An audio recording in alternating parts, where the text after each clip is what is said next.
Bienvenue dans cette dernière capsule sur les lentilles convergentes où nous allons nous intéresser aux caractéristiques d'une image.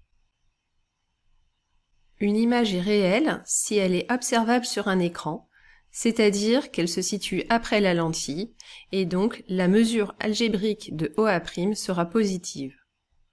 Au contraire, une image est virtuelle si elle n'est pas observable sur un écran, c'est-à-dire qu'elle est située avant la lentille, et donc la mesure algébrique de OA' sera négative. Une image est dite droite lorsqu'elle est dans le même sens que l'objet. Dans ce cas, le grandissement est positif. Une image est renversée si elle est dans le sens opposé à l'objet, et donc on obtient que le grandissement est négatif. Enfin, intéressons-nous à la taille de l'image.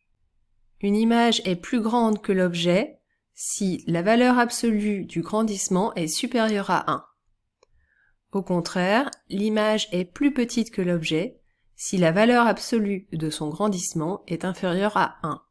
Prenons deux exemples pour mieux comprendre. Dans ce premier cas, l'image se situe après la lentille, il s'agit donc d'une image réelle.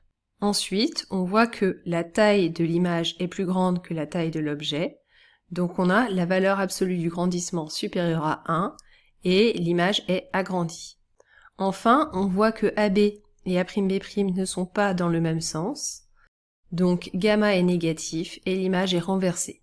Prenons un second exemple, il s'agit du cas de la loupe.